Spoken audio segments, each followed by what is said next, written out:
Hello दोस्तों, स्वागत है आप सभी का आपके अपने चैनल एके एकेडमी में। दोस्तों, आज की क्लास बहुत ही इंपॉर्टेंट क्लास है जो कि आपके हर एक एग्जाम के लिए बहुत ही महत्वपूर्ण है। यहाँ से क्वेश्चन आपके हर एग्जाम में पूछे जाते हैं और टॉपिक का नाम है विश्व का भूगोल यानी ज्योग्राफी ऑफ वर्ल्ड। यहाँ पे सारे प्रश्न जो हैं वन लाइनर फॉर्म में हैं। तो चलिए स्टार्ट करते हैं आज की क्लास को।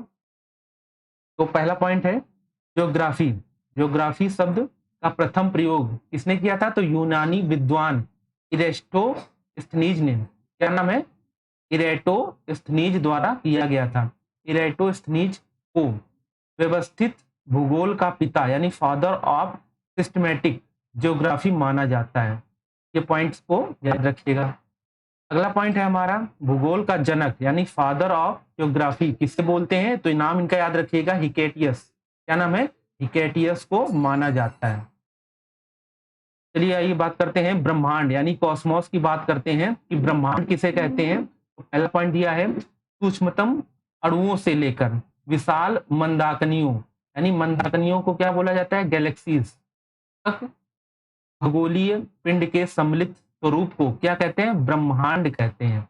यानी याद रखिएगा गैलेक्सीज को, यानी गैलेक्सीज हैं हमारी, इनके पिंड खगोलीय पिंड के सम्मिलित स्वरूप को यानी जो इकट्ठी स्वरूप हैं इनके स्वरूप को क्या बोलेंगे? ब्रह्मांड बोलते हैं, है? यानी सूक्ष्मतम अणुओं से लेकर जितने भी सूक्ष्मतम अणु हैं हमारे से लेकर विशाल मंदाकिनियों यानी विशाल गैलेक्सी जितने भी हैं इनके सम्मिलित स्वरूप को क्या बोलेंगे? ब्रह्मांड बोलेंगे। नेक्स्ट पॉइंट है हमारा निकोलस कॉपरनिकस। इनका नाम याद रखिएगा, निकोलस कॉपरनिकस ने सर्वप्रथम यह मत अभिव्यक्त किया। क्या किया? कि ब्रह्मांड के केंद्र में सूर्य है। याद रखिएगा यह कथन किसका है? कि ब्रह्मांड के केंद्र में सूर्य है, ना कि पृथ्वी। ये किसने बताया? निकोलस कॉपरनिकस ने। याद रखिएगा ब्रह्मांड के केंद्र में सूर्य है, ना कि पृथ्वी। दूसरा पॉइंट क्या है? कॉपरनिकस को आधुनिक खगोल विज्ञान का जनक माना जाता है। याद रखिएगा निकोलस कॉपरनिकस को आधुनिक खगोल विज्ञान का जनक माना जाता है। आगे बढ़ते हैं, आगे देखते हैं। नेक्स्ट पॉइंट हमारा क्या बताया गया है कि महाविस्फोट सिद्धांत का प्रतिपादन। महाविस्फोट सिद्धांत का प्रतिपादन 1927 में जॉर्ज लेमेत्रे यानी जॉर्ज लेमेत्रे ने किया था। बाद में रॉबर्ट वेगनर ने वर्ष 1967 में इसकी व्याख्या की। किसकी? तो ब्रह्मांड की व्याख्या की। ये आगे बढ़ते हैं। सौरमंडल। सौरमंडल के बारे में बात करते हैं। Solar system. सोलर सिस्टम के बारे में बात करें तो सूर्य के चारों ओर अपनी कक्षा में चक्कर लगाने वाले, सूर्य के चारों ओर अपनी कक्षा में चक्कर लगाने वाले तथा सूर्य के प्रकाश से प्रकाशित होने वाले ग्रहों, उपग्रहों, क्षुद्र ग्रहों, धूमकेतुओं, उल्काओं आदि पिंडों का समूह क्या कहलाता है? सौरमंडल कहलाता है, यानी सोलर सिस्टम कहलाता है। किनका किनका समूह? ग्रहों, उपग्रहों, क्षुद्र ग्रहों, धूमकेतुओं, उल्काओं आदि पिंडों का समूह हमारा क्या कहलाता है? सोलर सिस्टम कहलाता है, सौरमंडल कहलाता है।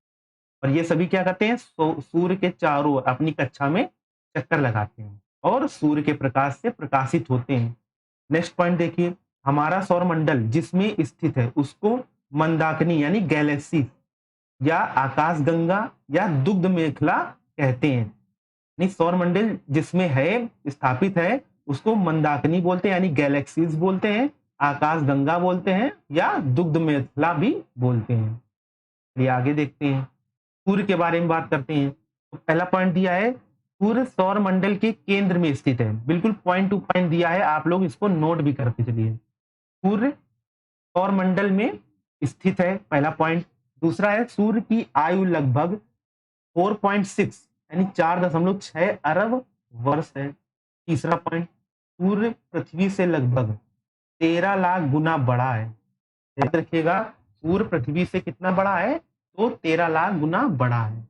अगला देखते हैं, सूर्य को सूर्य ताप की सूर्य को पृथ्वी को सूर्याताप सूर्यातप का मात्र 2 अरबवां भाग प्राप्त होता है। यानी पृथ्वी को सूर्य का जितना भी प्रकाश है या ताप है वो मात्र कितना? 2 अरबवां यानी सूर्य ताप का 2 अरबवां भाग ही प्राप्त होता है। याद रखिएगा तीसरा अगला पॉइंट है, सूर्य के प्रकाश को पृथ्वी तक पहुंचने में लगभग 8 मिनट 19 कितना 8 मिनट 19 सेकेंड यानी 499 सेकेंड का समय लगता है।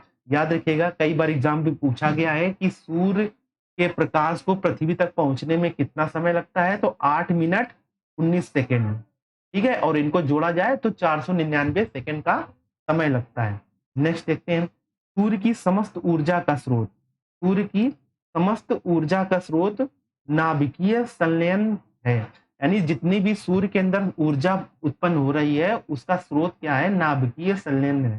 याद रखिएगा, एग्जाम में कई बार पूछा गया है कि सूर्य के अंदर जितनी भी ऊर्जा का स्रोत है ये किस पर डिपेंड होता है, यानी स्रोत किसका है, ये तो नाभिकीय संलयन का है। ठीक है, आगे बढ़ते हैं।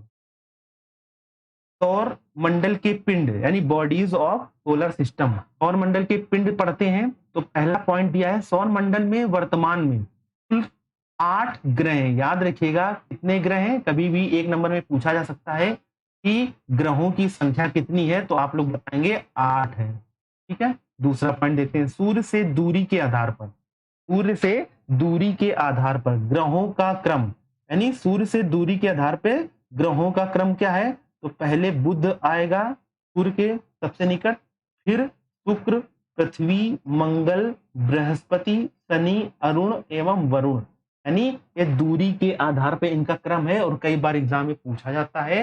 ये मोस्ट इंपॉर्टेंट पॉइंट है, इसको आप लोग अपने कॉपी में लिख लीजिए कि सूर्य से दूरी के आधार पे सबसे पास में सूर्य पूछा जाए, सूर्य के सबसे पास में ग्रह उसका नाम बताइए, तो आप लोग बताएंगे बुध, फिर उससे दूर तो शुक्र, फिर पृथ्वी, मंगल, बृहस्पति, शनि, अरुण एवं वरुण। अगला पॉइंट है, आकार के आधार पर, अगर पूछा जाए आकार के आधार पर, अभी तक हम लोगों ने दूरी के आधार पे पढ़ा, अब पढ़ेंगे आकार के आधार पे।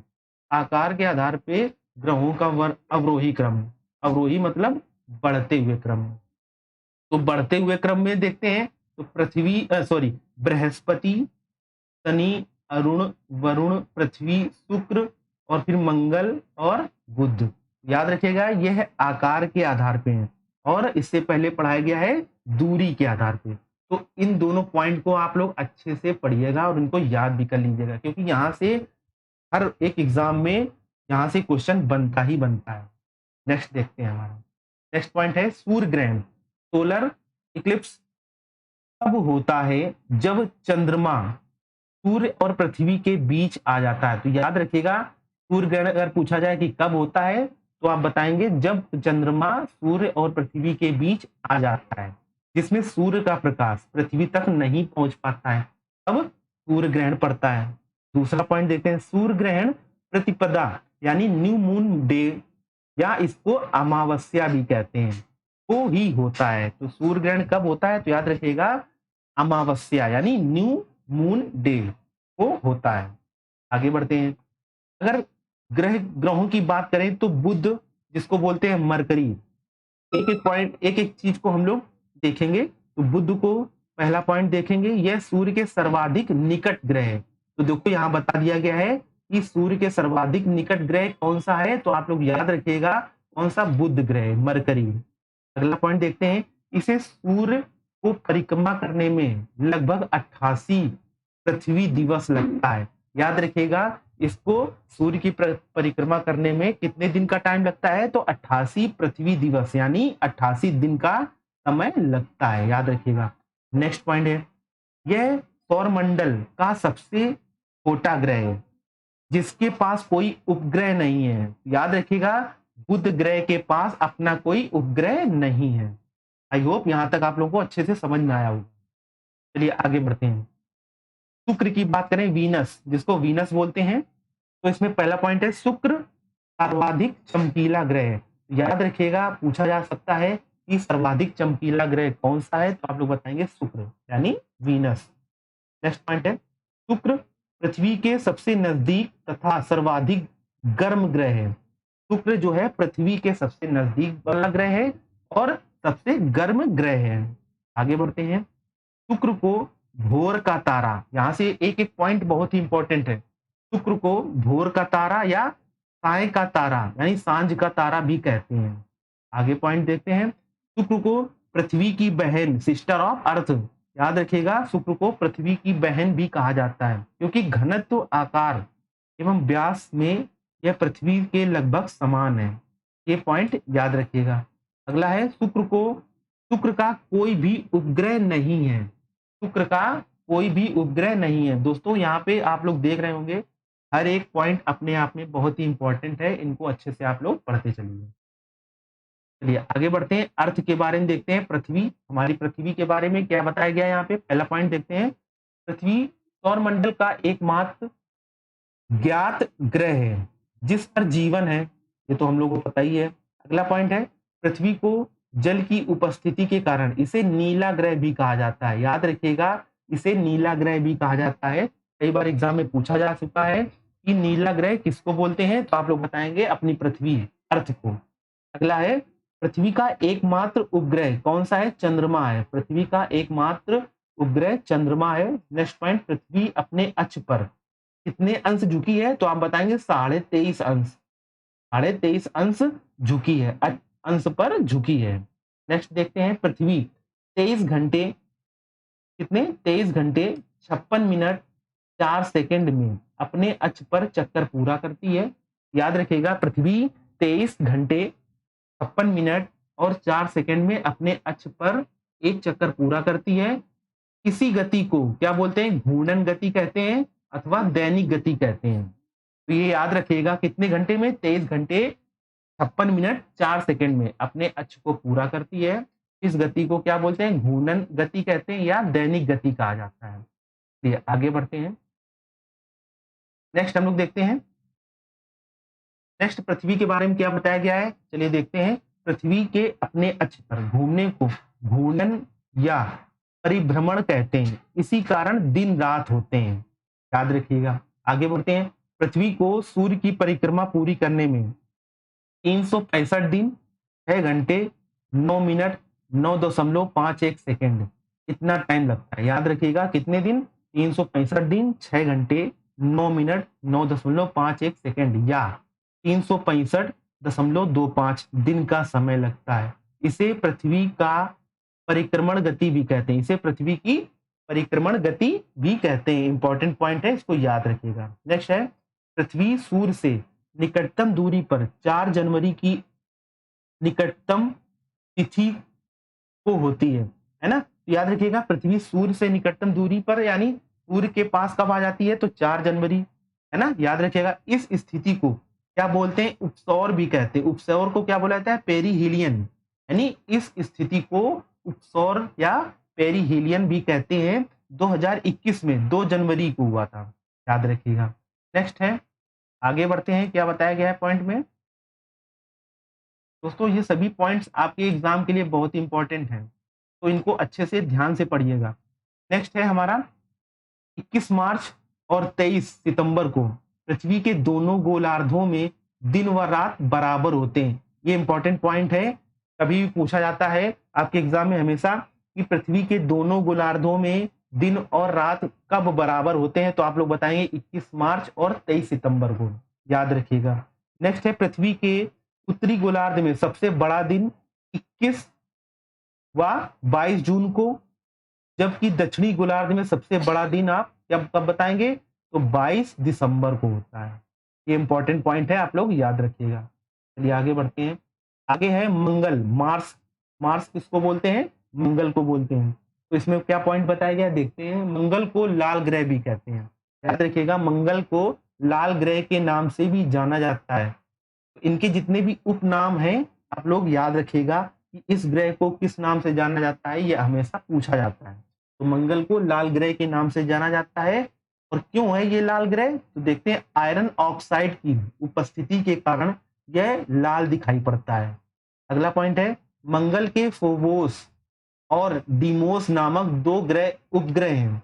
याद रखिएगा, कौन कौन से, मंगल के 2 उपग्रह हैं जिनका नाम फोबोस है और डीमोस है। आगे बढ़ते हैं, बृहस्पति। बृहस्पति यानी जुपिटर, पहला पॉइंट है बृहस्पति सौर मंडल का सबसे बड़ा ग्रह है। सबसे बड़ी बात है ये, याद रखिएगा कि बृहस्पति सौर मंडल का सबसे बड़ा ग्रह है। नेक्स्ट पॉइंट है, इसका उपग्रह गैनीमीड, याद रखिएगा क्या नाम है इसका उपग्रह, गैनीमीड सौर मंडल का सबसे बड़ा उपग्रह है। ठीक है, तो बृहस्पति सौर मंडल का सबसे बड़ा उपग्रह है, और जो इसका उपग्रह है, कंफ्यूज मत होइएगा, तो बृहस्पति है सौर मंडल का सबसे बड़ा ग्रह है। पहला पॉइंट यहाँ पे ग्रह बताया गया है, और बृहस्पति का जो उपग्रह है जिसका नाम गैनीमीड है, वह सौर मंडल में सबसे बड़ा उपग्रह है। ठीक है, तो ये पॉइंट अच्छे से आप लोग समझ लीजिएगा। आगे बढ़ते हैं। शनि, शनि की बात करें सैटर्न की, तो शनि सौर मंडल का दूसरा सबसे बड़ा ग्रह है। पहला कौन सा है तो आप लोग बृहस्पति बताएंगे, और दूसरा शनि है। आगे बढ़ते हैं। शनि की बात करें तो शनि के चारों ओर वलय पाए जाते हैं, जिनकी संख्या कितनी है 7 है। जिनकी संख्या कितनी है 7 है। और दूसरा पॉइंट देखते हैं, शनि ग्रह के उपग्रहों की संख्या कितनी है तो 82 है, 82 है। पूछा जा सकता है कि शनि ग्रह के उपग्रहों की संख्या बताइए, तो आप लोग बताएंगे कितने हैं तो 82 है। नेक्स्ट है, देखते हैं शनि का सबसे बड़ा उपग्रह क्या है तो टाइटन। शनि का सबसे बड़ा उपग्रह टाइटन सौर मंडल का भी दूसरा सबसे बड़ा उपग्रह है, ये चीज याद रखिएगा। नेक्स्ट है अरुण, जिसको बोलते हैं यूरेनस। तो पहला पॉइंट है इसमें, अरुण ग्रह की खोज किसने की थी तो विलियम हर्सेल ने 1781 में की थी। दूसरा पॉइंट है, अरुण ग्रह पर सूर्योदय पश्चिम दिशा में एवं सूर्यास्त पूर्व दिशा में होता है। तो ये पॉइंट इंपॉर्टेंट है, इनको याद रखिएगा। वरुण की बात करें, नेपच्यून की, तो पहला पॉइंट है यह सूर्य से सर्वाधिक दूरी पर स्थित है। कौन सा ग्रह तो आप बताएंगे वरुण, नेपच्यून। दूसरा पॉइंट है, वरुण की खोज किसने की तो जर्मन खगोलविद जोहान गाले ने 1846 में किया था। यानी वरुण की खोज किसने की तो जोहान गाले ने, जो कि जर्मन खगोलविद थे, और कब किया तो 1846 में किया। अगला पॉइंट है, वरुण का सबसे बड़ा ग्रह ट्रिटॉन है। वरुण का सबसे बड़ा ग्रह कौन सा है तो आप लोग याद रखिएगा ट्रिटॉन है। कौन सा तो ट्रिटॉन है। आगे बढ़ते हैं। नेक्स्ट देखते हैं बौने ग्रह यानी ड्वार्फ प्लैनेट्स देखते हैं। तो पहला पॉइंट, यम की खोज, यानी ये बौना ग्रह है, ये कौन सा यम। तो यम की खोज वर्ष 1930 में क्लाइड टॉम्बैग ने की थी, याद रखिएगा। नेक्स्ट है सेरेस, होमिया। कौन कौन से बौने ग्रह हैं सेरेस, होमिया, मेकमेक और सीरीज भी बौने ग्रह हैं। इनका नाम पूछा जा सकता है, तो आप लोग याद रखिएगा। नेक्स्ट है हमारा चंद्रमा, मून। तो पृथ्वी का एकमात्र उपग्रह कौन सा है तो चंद्रमा है। नेक्स्ट है, जब सूर्य एवं चंद्रमा के बीच पृथ्वी आ जाती है तो इसे क्या बोलेंगे चंद्र ग्रहण बोलते हैं। नेक्स्ट है, चंद्र ग्रहण सदैव कब होता है पूर्णिमा के दिन होता है। चंद्र ग्रहण सदैव पूर्णिमा के दिन, जिसको फुल मून के नाम से भी जानते हैं, के दिन होता है, याद रखिएगा। तो दोस्तों आज थी ये पहली क्लास विश्व भूगोल की। आई होप यहां तक आप लोगों को समझ में आया होगा। नेक्स्ट क्लास में हम लोग पढ़ेंगे सौर मंडल के अन्य पिंड कौन कौन से हैं, है ना, जैसे कि क्षुद्र ग्रह हो गए हमारे, एस्ट्रॉइड जिसको बोलते हैं, धूमकेतु वगैरह, है ना, इनके बारे में जानेंगे। आई होप आप लोगों को अच्छे से समझ में आया होगा। आप लोग इनके नोट्स भी बनाते चलिए। थैंक